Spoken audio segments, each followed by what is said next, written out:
Welcome back to The Deep Dive. Today, we are looking at something pretty radical, actually. We definitely are. A complete rethink of gravity. Forget pull, forget curvature, at least for now. Right. We're diving into the Graviton Pressure Theory, or GPT, specifically Part 16 from Sharif Ali Rashada, talking about how gravitational fields are, well, built. Yeah, and it's a fascinating framework. It really challenges, a century of thinking based on Einstein. Space-time geometry, yeah. Exactly.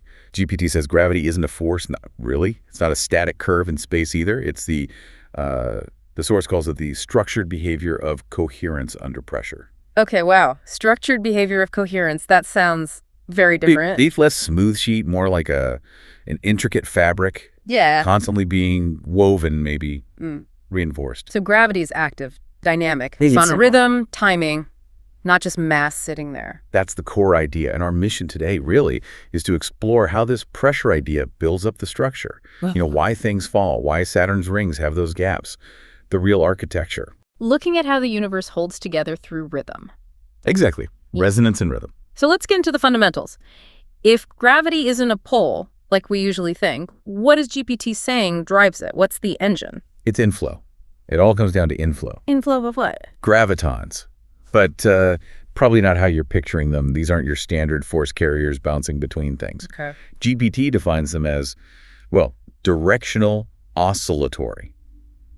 They're like little packets of pressure, seeking coherence, seeking alignment. They carry timing information. Directional oscillatory. So they're always moving inward towards something. Yes, precisely. They flow inward, following coherence gradients. They're drawn towards structure, towards alignment. Right. And here's the really big flip, the causal reversal. The field, the gravitational field, it arises from this constant structured inflow.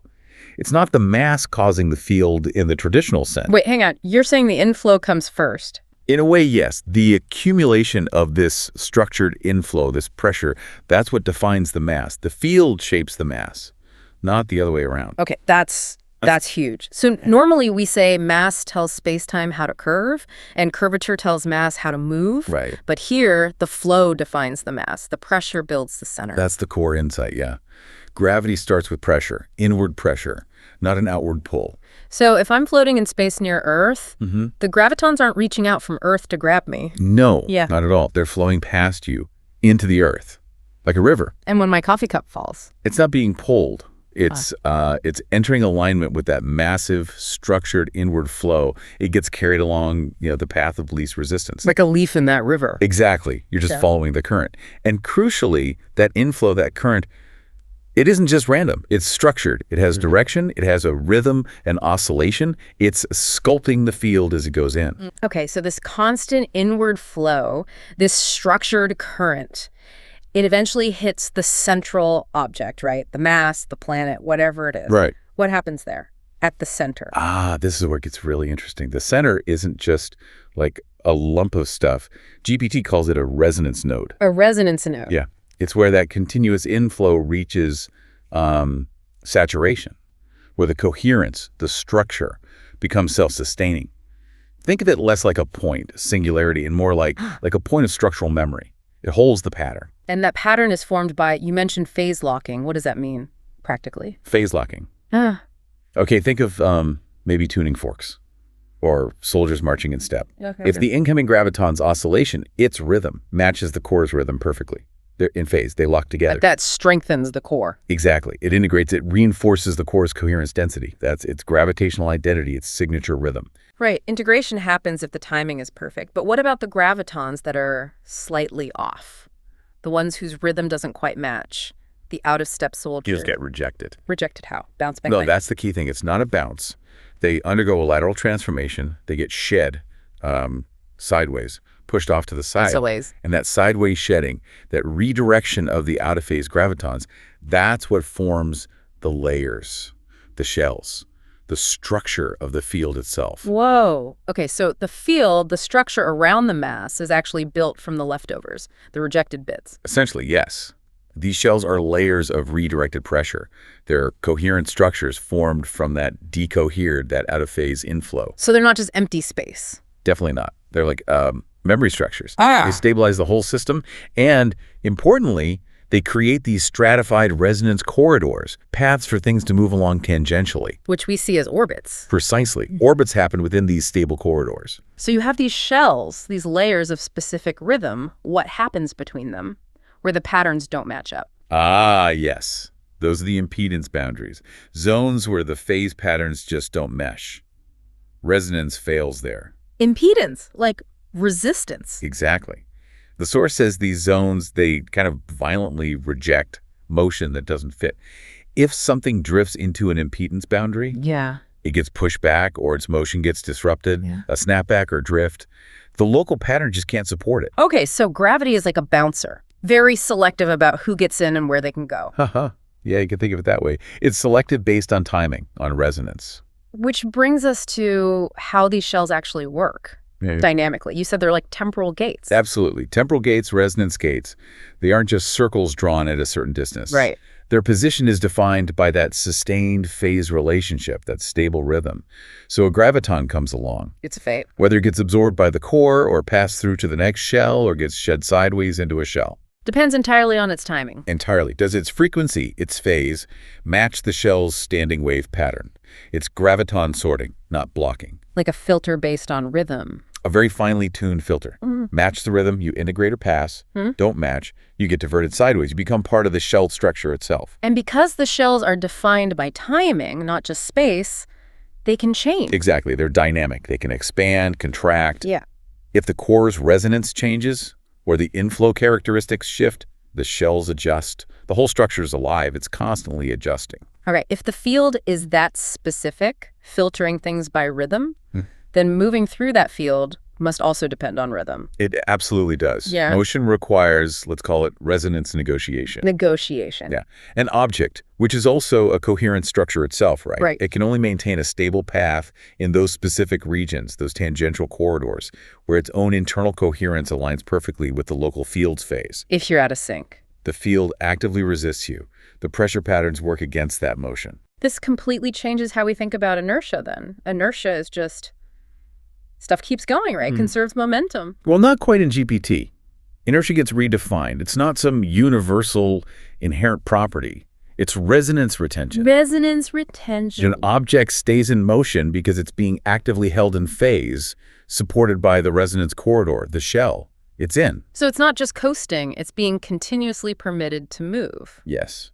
And if that coherence gets disturbed, maybe it hits an impedance boundary. The path breaks. The permission is revoked. Motion stops or changes dramatically. Yeah. It's constantly granted by the structure, not just conserved passively by the object. That has huge implications for what we see out in the cosmos. Oh, definitely. If we connect this structured rhythmic gravity to the bigger picture, Right. how does it explain some of those, long-standing mysteries, things that standard models struggle with? Right. Well, the structure offers some really elegant explanations. First, fields aren't isolated islands. GPT suggests they're interlocked. Gravitons that escape one field, maybe they get shed laterally. They enter this kind of shared matrix. A background field. Sort of. And this allows for graviton transfer between fields if their phase patterns match up. This helps explain how large structures, like, say, Jupiter and its moons, or whole planetary systems, stay stable and synchronized. They're sharing rhythmic information. Okay, interconnectedness. What about specific phenomena like Saturn's rings? Those sharp gaps like the Cassini division? Why so clean? Yes, standard models find those sharp edges hard to explain perfectly. In GPT, it's straightforward. Those gaps are impedance boundaries. The rejection zones. Exactly. Zones between the main resonance layers where the phase pattern just doesn't support stable tangential motion for ring particles. Dust drifts in, it gets kicked out, keeps the gap clean. Makes sense. And the opposite, why do asteroids or Kuiper belt objects cluster in specific orbital bands? That's shell resonance. They're naturally settling into the most stable parts of the resonance corridors. The sweet spots where their own structure aligns best with the field's rhythm. Minimum resistance, maximum stability. Okay. What about gravitational lensing, seeing light bend around galaxies? General relativity says that's warp space-time. GPT proposes something maybe more intuitive. Refractive shell interactions. Refraction, like light through glass. Exactly. The shells, being layers of different pressure and coherence density, act like different mediums. As light passes through these successive layers, it bends, just like light bending through layers of air in our atmosphere.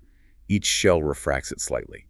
No need to warp space-time itself. Interesting. Simpler, maybe. But Yeah. the big one, for me at least, is galaxy rotation curves. Ah, yes. The flat rotation curves. Stars way out on the edge of galaxies are moving just as fast as stars closer in, which, under normal gravity, shouldn't happen. They should slow down. Leading to the whole idea of dark matter, right? You need tons of extra unseen mass to provide the extra pull. So how does GPT handle this without dark matter? This is where the structured field really shines. Galaxies aren't just central masses with fading fields. They are vast, multi-shell resonance systems. Okay. The stars out at the edges are stabilized by nested shell coherence. The structure itself, maintained by that continuous inflow and phase locking, extends much further and stays stronger than a simple inverse square law field would suggest. The stability is built into the resonant structure of the shells themselves. So the field's integrity is maintained by the structure, by the resonance, way out at the edges. You don't need extra stuff. Precisely. The coherence persists. The shells hold the pattern, sustained by the constant inflow. No dark matter required. That's quite an elegant solution, potentially. Okay, so we have this living dynamic structure. How is it all maintained? Does the core play a role beyond just being a node? It does. The whole thing is sustained by that continuous inflow, yes. But the core also seems to emit or maintain a standing pressure wave, like it's constantly broadcasting its signature pattern outward. Radiating pattern, not energy in the usual sense. Kind of, yeah. That pattern dictates the spacing, the rhythm, the filtering properties of the shells. It's like the instruction set for the field. And we said motion requires permission, resonance. So the things moving in the field, the planets, the stars in orbit. They must reinforce the structure, right? It creates this feedback loop. Motion follows the resonant corridors, and that very motion helps maintain the coherence of those corridors. Structure sustains motion, motion sustains structure. It's a self-sustaining coherence machine. So wrapping this up, the big takeaway is that gravity, in this view, isn't about bending space or pulling things.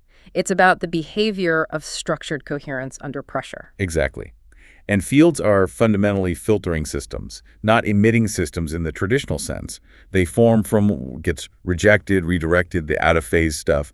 The structure we see is built from, in a way, what cannot be contained by the core. Gravity as an active rhythmic field, a memory field even. Yes.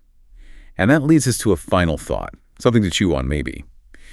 If the stability of gravity, its continuity, relies on this constant ongoing graviton refresh cycle. A moment-by-moment process of coherence, disappearance, maybe, and restoration. Right. If gravity isn't a static background feature, but more like a perpetual rhythmic heartbeat for the cosmos, Right. what does that constant, active refreshing imply about the nature of time itself? Is time also being actively constructed moment by moment?